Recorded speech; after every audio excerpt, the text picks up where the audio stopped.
르노 필랑트 지난주에 세계 최초 공개되고 나서 아직까지도 반응이 뜨겁죠? 지난주에 차 사려고 고민하시는 분들 절반은 테슬라 매장으로 가시고 또 절반은 르노 매장으로 가셔서 차를 구경하셨다고 해요. 그래서 예쁘고 좋은 건 알겠는데 대체 어떤 트림에 어떤 옵션으로 계약해야 되나 고민하시는 분들 많으실 텐데요. 저희가 가격표를 하나하나 뜯어보면서 말씀드려보도록 하겠습니다.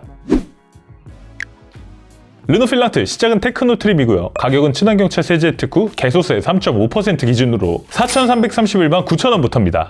일단은 기존 그랑콜레오스와 비교했을 때 시작 가격 517만원이 더 비싸졌습니다. 아니 그랑콜레오스는 중형이고 필랑트는 준대형인데 무슨 가격이 올랐다고 그러냐? 이게 말이 되는 비교냐? 라고 하실 수도 있는데요. 물론 필랑트 차 크기는 그랑콜레오스 대비 더 크고 넓어진 건 사실입니다. 길이 135mm 더 길어졌고요. 너비 10mm 더 넓어지고 높이는 45mm 더 낮아졌어요. 높이는 스포티한 쿠페형 프로포션을 구현하기 위해서 낮아진 거고 전체적으로 길이나 너비가 더 커진 것은 사실이죠. 그런데 실제로 실내 공간의 차이를 만들어내는 휠베이스를 놓고 보면 2820mm 그랑콜레오스와 완전히 똑같습니다. 2열 레그룸도 320mm 완전히 똑같고요. 헤드룸은 오히려 쿠페형 SUV가 되면서 40mm 정도 더 좁아졌어요. 트렁크 공간도 VDA 기준 633L 완전히 똑같고 다만 2열 시트를 폴딩했을 때 16L 정도 더 실을 수 있는 정도입니다. 큰 차이가 있다고 말하기 어렵죠. 그래서 사실 필랑트는 실질적으로 봤을 때는 그랑콜레오스와 완전히 다른 차는 아니고요. 디자인을 멋있게 만들어서 여기에 더 많은 돈을 쓸 수 있는 소비자들에게 팔기 위한 차라고 보시면 될 것 같습니다. 이미 이렇게 하고 있는 회사들이 많죠. 보통은 BMW X5와 X6처럼 메르세데스 벤츠 GLE와 GLE 쿠페처럼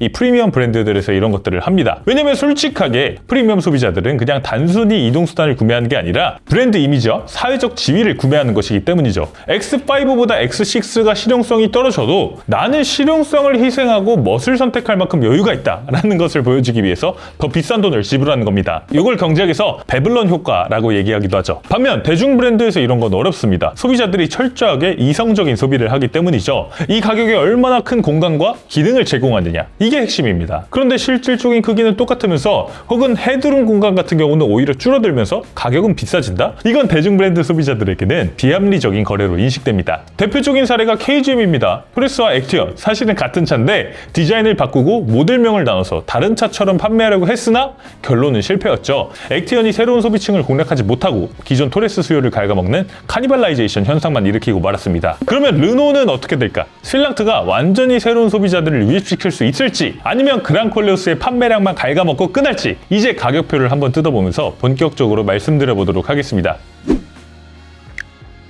일단 파워트레인 1.5L 터보 하이브리드 파워트레인이 탑재됩니다. 그랑콜레오스에 탑재됐던 것과 같은 파워트레인인데 필랑트에서는 엔진이 6마력 더 강력하게 세팅되면서 합산 최고 출력 250마력이 됐습니다. 유의미한 차이는 아니에요. 필랑트가 공차 중량이 50kg 더 무거워져서 이걸 딱 상쇄시키기 위한 출력 상승으로 보는 게 맞을 것 같습니다. 다만 경쟁 모델이라고 할 수 있는 산타페, 소렌토 하이브리드 대비해서는 15마력 더 강력한 수치고요. 필랑트 공인연비는 15.1km/L로 인증받았습니다. 그랑콜레오스 대비해서 0.6km/L 떨어지고요. 산타페 소렌토 하이브리드 대비해서도 0.4km/L 정도 떨어지는 연비를 보여줍니다. 물론 르노의 이 하이브리드 파워트레인은 지리의 3DHT 프로라는 토요타의 유성기어 하이브리드 시스템에 엔진의 3단 변속기를 더해놓은 시스템이기 때문에 실제로 더 전기차처럼 극단적으로 효율 주행을 할 수 있는 건 르노 쪽이라고 생각합니다만 시승해보기 전까지는 실연비가 어떻다고 섣불리 비교해서 말씀드릴 수는 없을 것 같아요. 자, 그리고 주파수 감응용 댐퍼가 기본 적용됐습니다. 고주파수 영역, 고속에서 오돌토돌한 진동이 있는 이런 상황에서는 댐퍼를 부드럽게 만들어주고 저주파수 영역에서는 댐퍼를 단단하게 만들어주는 기계식 가변 댐퍼죠. 그랑콜레오스에 없던 건데 필랑트에서만 적용이 된 거고요. 경쟁 모델인 산타페나 소렌토 하이브리드에는 똑같이 적용돼 있습니다. 첨단 주행 보조, 기본 모델부터 르노의 최신 기술이 모두 탑재됩니다. 액티브 드라이브 어시스트인데요. 카메라로 속도 표지판을 보고 속도를 알아서 맞춰주는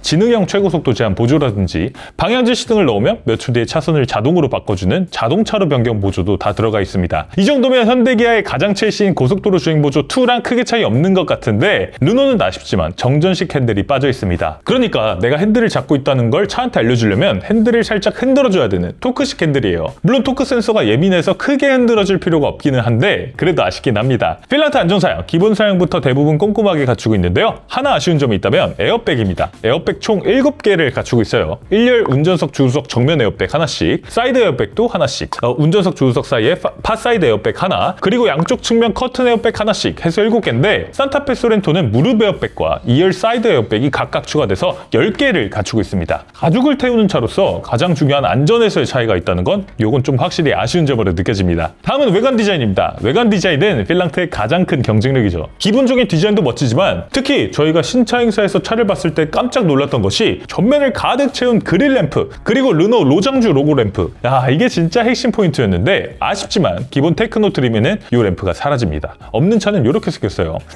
저는 있는 차 보다가 없는 차 보면 좀 섭섭하기는 하네요. 제일 비싼 에스프리 알핀 트림을 선택해야만 이 램프가 적용이 되는데 스타일 옵션 같은 걸로 좀 선택하게 해주지 라는 아쉬운 마음은 듭니다. 그럼에도 나머지 램프는 모두 다 LED가 기본 적용됩니다. 프로젝션 LED 헤드램프부터 다이내믹 턴 시그널로 스르륵 스르륵 켜지는 테일램프까지 모두 다 기본이에요. 산타페 소렌토보다 나은 부분이고요. 19인치 알로이 휠이 기본 적용되는 것도 더 좋은 부분입니다. 산타페는 18인치, 소렌토는 17인치가 기본 적용돼요. 19인치 휠 디자인도 보면 굳이 20인치 갈 필요 없을 정도로 멋진데 연비를 조금 희생하면서라도 스타일적인 매력도를 더하려고 노력한 것 같아요. 다음은 내장 디자인입니다. 중요한 건 시트인데 다크블루 나파 인조가죽 시트가 적용됐어요. 아니 무슨 인조가죽에 나파라는 이름을 붙이냐라고 말씀하시는 분들도 많이 계십니다만 사실 나파가죽이라는 건 물론 가죽 원피 자체를 엄선한 최고급 가죽을 사용하는 것도 맞지만 또 한편으로 따지고 보면 와인으로 유명한 캘리포니아 나파밸리 거기에 있던 소여 태닝 컴퍼니라는 회사에서 개발한 공법을 얘기하는 것이기도 합니다. 가죽의 약품 처리를 여러 번 해서 가죽을 아주 부드럽고 유연하게 만드는 거죠. 그래서 르노는 인조가죽 시트에도 이런 공법을 적용했다고 해서 나파 인조가죽 시트라고 말하는 건데요. 인조가죽 시트라면 되게 저품질을 떠올리셔서 싫어하시는 분들 많으시겠지만 필랑트에 들어가는 소재는 실제로 만져보면 진짜 고급스럽고 괜찮습니다. 천연 나파가죽만큼은 아니지만 그냥 생 천연가죽 시트보다는 훨씬 나아요. 아무튼 그래서 기본 테크노 트림부터 가장 비싼 에스프리 알핀 트림까지 모두 다 이 인조 나파가죽 시트가 적용되고요. 다만 테크노 트림은 헤드레스트가 별도로 위아래로 조절되는 그냥 일반적인 형상을 갖추고 있습니다. 다음은 편의 사양입니다. 360도 서라운드 뷰, 전동식 테일게이트, 1열 열선 통풍 시트, 2열 열선 시트도 기본 적용됩니다. 소렌토는 가격이 비슷한 노블레스 트림에 다 똑같이 적용이 돼 있고요. 산타페는 4,500만원짜리 H픽 트림까지 가야 이런 옵션들이 다 적용돼요. 필란트는 지금 기본 테크노 트림이 4,431만 9천원에서 시작하는 만큼 옵션 구성에서 산타페 소렌토의 중간 트림 정도를 맞춘 것 같습니다. 멀티미디어 옵션도 보도록 하죠. 12.3인치 디지털 계기판 센터 디스플레이가 들어갔고요. 5년간 무제한 5G 데이터, 티맵 내비게이션, 무선 카플레이, 무선 안드로이드 오토, 에이닷 오토 들어가야 될 기능들은 모두 다 기본으로 들어갔습니다. 조수석 디스플레이만 빠졌는데 이게 빠지면 이 부분이 그냥 블랙 하이글로시 패널이 됩니다. 애초에 디스플레이를 탑재할 걸 염두에 두고 한 디자인이라서 이 부분이 텅 비어있으면 좀 허전하긴 하죠. 솔직히 여기 조수석에 디스플레이 있다고 동승자가 여기서 뭘 하진 않더라고요. 한두 번 신기해서 뭐 만져보다가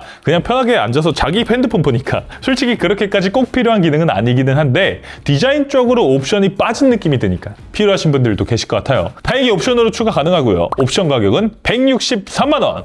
디스플레이가 뭐가 이렇게 비싸 생각했는데 여기에 자동 주차, 후방 긴급 제동 보조 기능이 묶여 있습니다. 그리고 기본적으로 알카미스 어드밴스드 사운드 시스템 스피커는 8개가 들어갑니다. 알카미스? 스피커 좋아하시는 분들도 조금 생소하신 분들 계실 거예요. 왜냐면 알카미스는 보스나 하만카돈처럼 스피커를 만드는 브랜드가 아니기 때문입니다. 소프트웨어 DSP 회사예요. 스피커 위치가 발 쪽에 있어서 소리가 아래쪽에서 맴돌아도 이걸 대시보드 위로 끌어올리는 사운드 스테이징 이런 걸 잘하는 회사입니다. 그래서 르노가 장착한 평범한 이 기본 스피커의 소리를 소프트웨어로 튜닝해서 조금 더 입체적인 음향을 구현하는 거고요. 소프트웨어 회사이기 때문에 밖에서 들어오는 소리에 반대 주파수를 쏴서 소리를 저감시키는 기술, 액티브 노이즈 캔슬링 같은 기술도 기본적으로 구현이 됩니다. 자, 마지막으로 3존 공조 시스템이 기본 적용됩니다. 산타페 소렌토는 기본적으로 2존 공조가 제공되는데 르노는 그랑콜레오스도 그렇고 필랑트도 그렇고 가장 기본 트림부터 앞좌석과 2열의 온도를 별도로 조절할 수 있도록 만들어 놓고 있어요. 자, 그래서 이렇게까지 해서 가장 기본인 테크노 트림이었는데요. 어떠세요? 일단 산타페나 소렌토의 중간급 트림 가격인 만큼 옵션도 그 중간급에 딱 맞춰놓은 느낌이 들었고요. 구성 자체만 놓고 봤을 때는 그냥 이대로 테크노 트림 구매해도 되겠는데? 싶은 정도의 구성이었습니다. 조수석 디스플레이에 자동 주차 필요하신 분들만 163만원 추가금을 내고 옵션을 선택하면 될 것 같아요.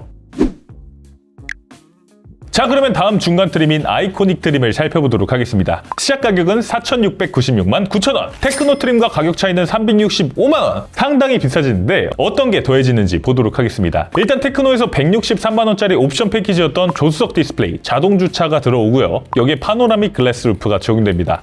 요게 면적이 1.1제곱미터, 동급 최고 수준이라서 실제로 봤을 때도 개방감이 상당히 좋아 보이기는 했습니다. 그랑콜레오스에서는 요게 아이코닉 트림에서도 109만원짜리 옵션인데 디자인인데 필랑트는 아이코닉에서 기본 적용되네요. 소음 부분도 더 신경 썼습니다. 20인치 휠 저소음 타이어가 적용돼요. 금호 타이어 크루젠 HP71 타이어인데 안쪽에 스펀지를 붙여서 타이어 안에서 발생하는 공명음을 더 잘 흡수할 수 있도록 만든 거죠. 그리고 이중접합 차음 유리도 전면 유리, 1열, 2열 측면 유리까지 모두 다 적용됩니다. 자, 그리고 헤드레스트 일체형 시트도 적용됩니다. 시트가 이렇게 생긴 건데요. 시트 형상 자체가 약간 세미 버킷 시트처럼 멋지기도 하지만 헤드레스트에 르노 로장주 엠블럼도 오버로크 되어 있습니다. 시트 조절도 기존 6웨이에서 8웨이로 조금 더 섬세하게 조절할 수 있고요. 요추 받침 지지도 4웨이가 추가됩니다. 마지막으로 스마트폰 무선 충전까지 추가됩니다.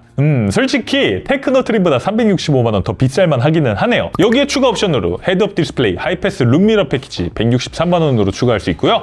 이 패키지에 세틴 유니버스 화이트 혹은 세틴 포레스트 블랙 컬러를 추가로 선택하면 212만 원이 됩니다. 보스 서라운드 사운드 시스템, 진짜 스피커 하드웨어까지 알메인까지 다 바꾸고 10개로 개수를 늘리면 133만 원이고요. 그레이 인테리어, 투톤 스티어링 휠을 적용하면 40만 원입니다. 다음은 마지막으로 끝판왕 에스프리 알핀 트림입니다. 시작 가격은 4,971만 9천 원. 아이코닉 트림과 가격 차이는 275만 원입니다. 사실 에스프리 알핀은 기능적으로 추가되는 것은 거의 없고요. 그냥 디자인 패키지라고 보셔도 무방합니다. 그런데 디자인이 너무 멋있어지기는 해요. 일단 전면 그릴에 램프 들어오고요. 로장주 로고에도 불이 들어옵니다. 그리고 보니 측면에도 알핀 로고가 부착되고요. 필랑트 엠블럼에 파란색 배경을 더해서 입체감을 더해주는 디테일, 이런 것들이 더해집니다. 밤에 주차장에서 보는데 아니 저 차 뭐야? 이런 느낌 주려면 에스프리 알핀 트림을 선택해야 된다는 거죠. 실내에서는 F1, WEC에 나가는 알핀이라는 브랜드 명성에 걸맞게 여러모로 스포티한 감성을 더해놨습니다. 알핀 성적이 어떻냐는 나쁜 말은 하지 마시고요. 시트에 알핀 엠블럼이 추가되고요. 여기 램프도 들어옵니다. BMW M이나 현대 N 같은 고가의 스포츠카에나 적용되는 건데 야, 이거 실제로 보면 멋지기는 합니다. 그리고 헤드라이닝, A필러에는 또 스웨이드 내장재 처리가 되기도 해요. 알핀 브랜드의 블루 컬러를 스티칭으로 포인트 주기도 했습니다. 기능적으로는 스마트 룸미러, 후방 카메라 화면을 룸미러에 띄워주는 기능과 하이패스 기능이 합쳐진 룸미러가 추가돼요. 요 정도 멋과 기능이 추가돼서 275만 원 이상, 나름대로 납득이 되는 것 같기도 하고 굳이라는 생각이 들기도 하는 애매모호한 가격이네요. 에스프리 알핀에는 옵션 두 가지를 선택할 수 있습니다. 증강현실 헤드업 디스플레이 114만 원이고요.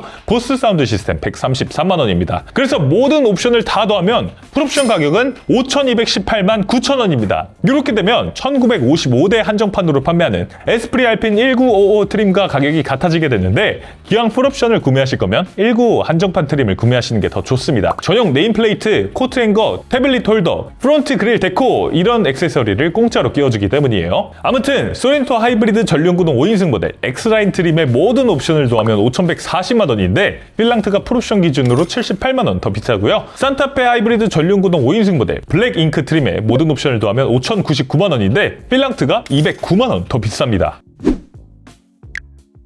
자, 그러면 옵션표는 다 살펴봤고요. 저희 차플레이가 추천하는 필랑트 트림 옵션은 기본 테크노 트림입니다. 아무 옵션도 추가하지 않고 4,331만 9천 원에 구매하시는 걸 추천드려요. 물론 상위 트림도 좋죠. 특히 아이코닉 트림부터 적용된 파노라마 글래스 루프나 이중 접합 유리나 무선 충전이나 이런 것들은 우리나라 분들이 가장 선호하시는 기본 중에 기본 옵션이라고 할 수도 있고 헤드업 디스플레이도 아이코닉 트림부터 선택할 수 있기 때문에 이런 걸 선택 안 한다는 게 말이 되냐 하실 수 있는데 문제는 아이코닉 트림이 4,696만 9천 원부터 시작한다는 거예요. 여기에 HUD 스마트 룸미러 옵션만 추가해도 4,859만 원이 되는데 이 가격에 하필이면 테슬라 모델 Y 주니퍼 프리미엄 RWD가 있습니다. 이 차는 시작 가격 4,999만 원에 지금 국고 보조금이 170만 원, 여기에 지자체 보조금까지 더하면 서울이나 수도권 기준으로 대략 200만 원 전후의 보조금을 받게 되고 그러면 실구매 가격이 4,799만 원이 되는데 아무리 필랑트가 예쁘고 좋아도 모델 Y는 4,799만 원에 유지비 훨씬 더 저렴하고 가속감도 더 좋고 더 조용하고 글래스 루프도 있고 뭐 등등 굳이 비슷한 돈을 주고 전기차 대신 하이브리드를 살 이유가 없겠죠. 그래서 제가 깡통 테크노 트림을 강력 추천드리는 겁니다. 4,331만 원, 테슬라 모델 Y 실구매가보다 한 400만 원 정도 더 저렴하죠. 요 400만 원의 갭이 있어야 필랑트가 매력적으로 보입니다. 나는 전기차 충전 스트레스 받기 싫어. 나는 테슬라의 휑한 실내보다 필랑트의 화려한 프랑스 감성이 더 좋아. 라고 생각하시는 분들이 아니 가격도 테슬라보다 400만 원이나 더 싸잖아. 라는 명분을 가지고 기분 좋게 계약할 수 있는 마지노선. 그게 딱 테크노 트림까지인 것 같습니다. 이 르노 필랑트를 리스, 렌트하실 분들은 저희가 고정 댓글에 출시 알림 신청 링크를 달아놨으니까요. 요거 신청해 놓으시면 계약 시 사용 가능한 30만 원 월 납입금 할인 쿠폰 드리고요. 계약 우선권, 금융사 견적 준비 즉시 알림, 견적 제공까지 해드리니까요. 관심 있으신 분들은 링크 클릭해서 들어가 주시면 좋겠습니다. 오늘은 이렇게 르노 필랑트 가격표를 자세히 살펴봤는데요. 이미 기본 모델 테크노에도 19인치 휠, 멋진 디자인, 1열 통풍, 티맵 내비게이션, 주행 보조 장치까지 우리가 필요로 하는 건 90% 이상 다 들어있습니다. 필랑트가 가진 스타일과 가성비, 이 두 마리 토끼를 딱 기본 트림에서 잡으시는 게 이 차를 가장 똑똑하게 즐기는 방법이 아닐까 싶습니다. 르노 필랑트 가격에 대한 여러분들의 생각은 어떠신지 댓글로 많이 남겨주시고요. 구독, 좋아요, 알림 설정도 꼭 좀 부탁드리겠습니다. 오늘 차 플레이는 여기서 인사드리겠습니다. 이영빈이었습니다. 감사합니다.